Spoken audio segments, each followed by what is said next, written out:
Bien, nous allons à présent passer au second sujet de notre émission, qui est en réalité le prolongement du tout premier, parce que, rappelons-le, le candidat Romuald Ouadani, dans la présentation de son projet de société, a fait une promesse salariale aux artistes du Bénin. Alors, tout le monde sur les réseaux sociaux, tout le monde s'en donne à cœur joie, opine sur la question. Si cette promesse venait à tenir, ce serait pour la première fois, ce sera du nouveau au Bénin, ce serait pour la première fois, parce que jamais les artistes n'avaient émargé pour percevoir un salaire comme le font les fonctionnaires à la fin de chaque mois. Alors, Harim Lassisi, est-ce que cette décision est salutaire, est-ce qu'elle est opportune? Et en plus, quels sont les artistes qui seront concernés? Est-ce que tous les artistes seront impactés?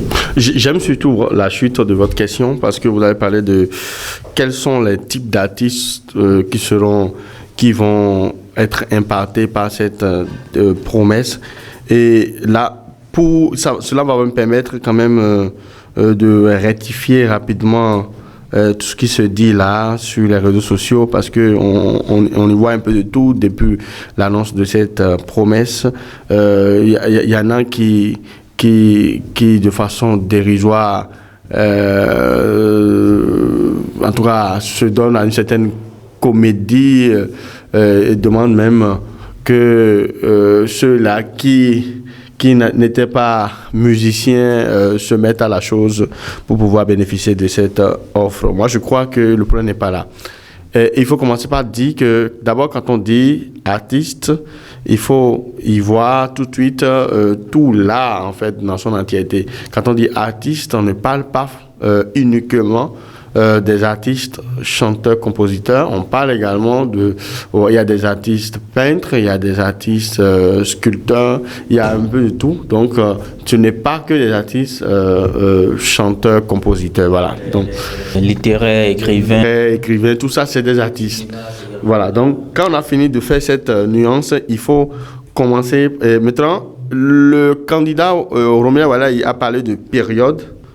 Il dit à un certain moment, voilà, de l'année, il a parlé de période, et qui parle de période, il dit certain nombre d'artistes. Donc, il y aura forcément une sélection, un tri sera fait. Et qui dit tri parle de critères, forcément.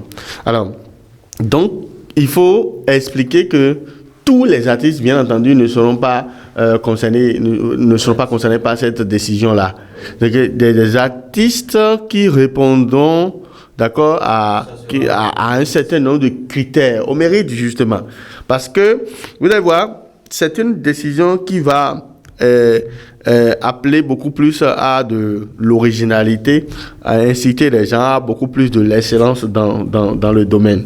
Alors, donc, mettre l'art au service du développement du pays, chanter par exemple... Parce que nos chanteurs, que ce soit artistes, chanteurs ou sculpteurs ou autres, c'est quand même des ambassadeurs du pays d'une certaine façon. Donc, que ceux-là qui révèlent le pays puissent exporter le art, qu'on les accompagne pour qu'ils puissent exporter le art au-delà de nos frontières, et qui puissent également, parce que dans votre question, il y avait l'autre aspect là, vous avez demandé est-ce que c'était vraiment opportun de faire cette promesse-là aux artistes? Et oui, c'est vraiment important, parce que vous voyez, et ce qu'on a souvent vécu au pays, c'est que, surtout au soir de leur vie, on rencontre beaucoup d'artistes qui sont en grande difficulté, et on ne peut pas s'imaginer que des gens qui ont pendant longtemps fait vibrer les couleurs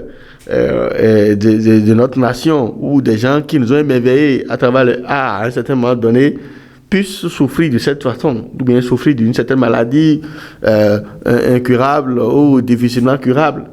Vous voyez. Donc, à partir de ce moment, la décision, elle est bonne. Parce que on va faire en sorte que l'artiste puisse vivre parfaitement et aisément de son art.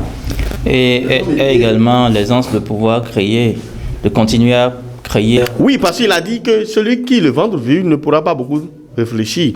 Donc cette décision prend en compte nécessairement un encadrement technique, déjà par la création des écoles de musique que nous avons déjà sur le territoire national, Voilà. Des classes culturelles qui sont déjà. Donc, on va forcément donner un statut à l'artiste béninois.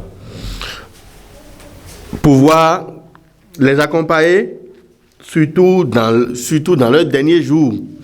Et pouvoir également les aider, les guider. Autrement, parce que vous avez beau été grand artiste, super, vous êtes bon et tout dans votre carrière. Si vous n'avez pas un certain accompagnement, c'est que au soir de votre vie, vous allez vivre comme quelqu'un qui n'a jamais été au devant de la scène.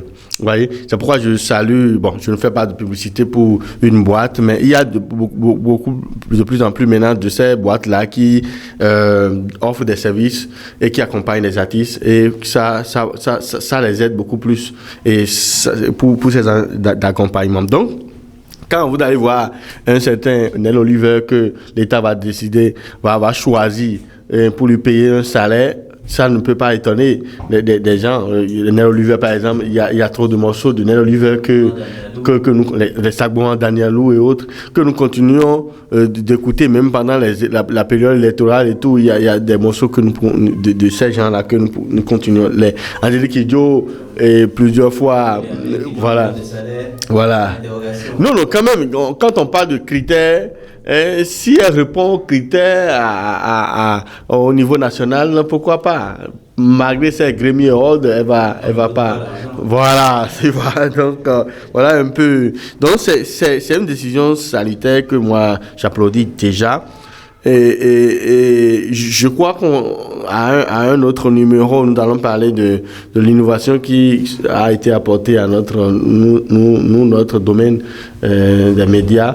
Il n'a pas oublié notre domaine des médias. Voilà. Donc, voilà ce qui va se passer. Donc, on arrête de faire des comédies de cette façon. Mettons-nous à chanter, machin.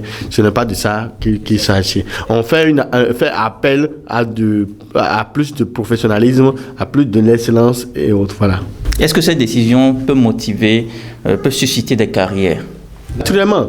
Parce que désormais, l'artiste a un statut au Bénin. L'artiste aura un statut, un accompagnement technique. L'artiste va vivre finalement et valablement de son art et pouvoir exporter même cet art-là au-delà de nos frontières. Alors, une question parallèle. Nous sommes en train de parler d'artistes. Est-ce que la question de l'art, c'est une question d'inspiration ou de travail?